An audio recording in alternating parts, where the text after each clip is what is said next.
أنيوسيو يوروبون. ومن اليوم راح نبدي سلسلة العناية للعيد. أول حلقة بالسلسلة هي مشترياتي للعناية.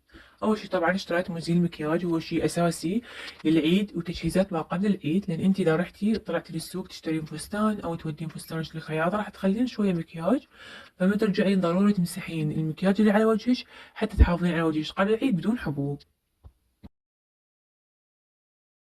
طبعا هاي النوعية كلش لطيفة على البشرة وما تسبب أي تحسس. وبعدها جبت هاي الأمبولات الأربعة بواحد. حخلي وحدة للمرطب للإيد، ووحدة مع مرطب للجسم، ووحدة مرطب للوجه. تخلوه بصفكم بجانب الطاولة قبل النوم حتى ما تنسون الترطيب، لأن أنا بصراحة سويت علبة ترطيب كلش كبيرة وخليتها بغرفتي بس مو قريبة على فراشي، فدائما أنسى أقول هسه أخلي وأنسى وأنام بدون ما أخلي. لذلك ضروري تستخدمون هاي الأمبولات وتخلوها بجانب سريركم حتى ماكو مجال أبدا للكسل للعناية. حتى وانت تدرسين تقدرين تخلين هاي الأنبولة بمكان اللي تدرسين بيه، سواء بغرفتك سواء بمكتبك بأي مكان انت تحبين تقرين بيه. خلي هاي الأنبولة وياك حتى بين ما تراجعين ترطبين ايدك. يجي بيها 4 أقسام، وحدة بيها بخاخ ووحدة هم بخاخ ثاني بس غير شكل. بعدها جبت هذا المقشر بنات التايلندي بالبابايا، أنصحكم بيه. أي منتجات بابايا هي زينة بس تأكدوا إنه يكون تايلندي أو كوري، لأن المنتجات الكورية تبيض معروفة. بعدها اشتريت هاي الاستيكرات اللي تتخلى على الأنف حتى تشيل الرؤوس السوداء. بنات باكر راح ينزل فيديو العناية للعيد للأظافر، شلون تطولون أظافركم قبل العيد بهاي المدة، بمواد طبعا أنا مجربتها وكلها من البيت ما تحتاجين تشترين أي شيء، فخليكم وياي وتابعوني. كلش ضرورية طبعا. أهم شي الأنف يلمع حتى يطلع المكياج يخبط. بعدها أكيد مثبت المكياج حتى ما يروح مكياجك أثناء العزيمة أو إذا أنتم عازمين ببيتكم، لأن تعرفون راح تروحين على الطباخ وكذا فممكن يسيح المكياج اللي أنت مخليته. فهذه الأشياء أساسية. وبعدها جبت هاي العطور. طبعا هاي عطر رجالي بس كلش جذبني من كثر ما ريحته طيبة فجبته، وجبت واحد نسائي. عطره كلش طيب ويدوم فترات طويلة.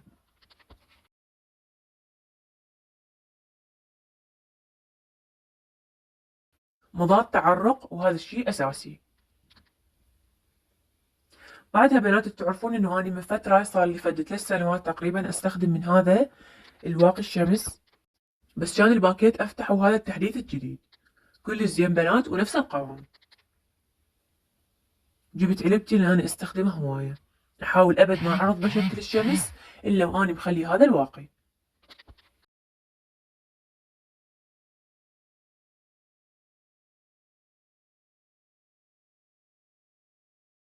بعدها جبت هذا التنت اللي مهما اكلتي ما يروح. شوفوا انا مخلي على اصبعي ومسحته بالمزيل مال المكياج وما قبل يروح من كثر مو قوي. شوفوا حتى ايدي الثانية تمسخت من كثر مو قوي، يعني شوفوا نقطة ايش سويت بايدي.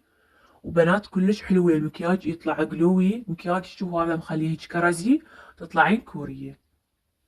كلش حلو بنات. درجته كرزي، اسم درجته يعني.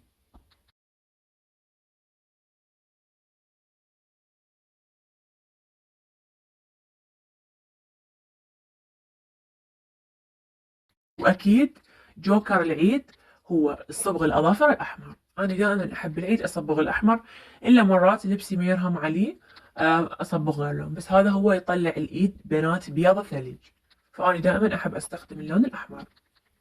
واكيد بودرة فلورمر حتى وجهي ما يزيت. طبعا بعدها مغلقة ما فتحتها، افتحها بأول يوم العيد فما فتحتها لكم بالفيديو.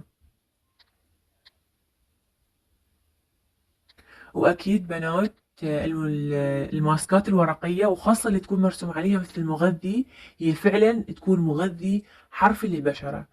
طبعا هاي المنتجات راح اسوي لكم بدائل عنها بالبيت بالفيديو القادم. يعني مو تشتري ماسكات من اللي عندك شكر قهوة انا اسوي ماسكات بيهن، يعني ابدا لا تحتارين. ان شاء الله بالفيديو الجاي فترقبوا وفعلوا جرس التنبيهات حتى يصلكم اشعار.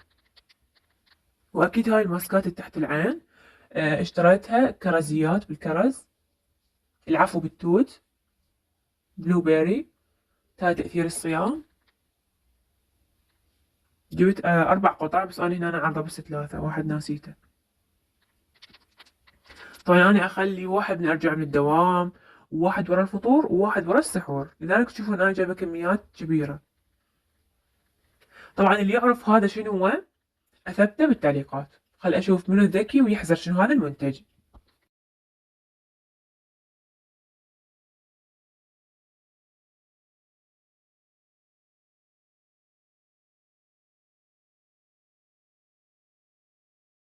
طلعت جايبة 4 عطور وما أدري بنفسي.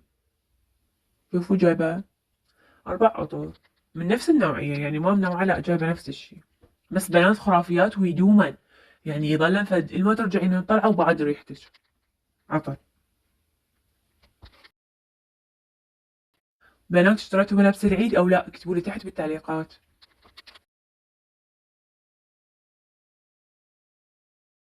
وأكيد هاي الحاملة مالت الأعواد البخور، أكيد يعني راح نبخر بالعيد، فعجبتني وجبتها.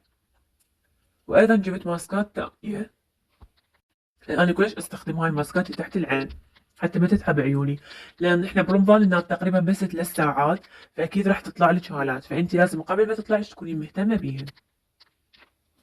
مثل ما قلت لكم راح أسوي لكم بدائل من مواد البيت، أبد ما أخليش تحتارين. وبعدها هاي المخمرية بنات قاتلة قاتلة، وأهم شي ثابتة، تخلون منها قطرة صغيرة على معصم الإيد وتفوح.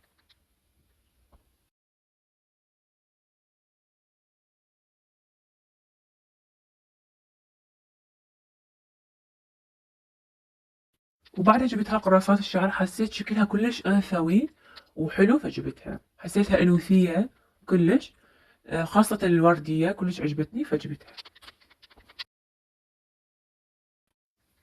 وبس والله حبيت أشارككم المنتجات اللي اشتريتها للعناية بالعيد. لا تنسون تشتركون بالقناة وتحطون لايك. مع السلامة، أحبكم.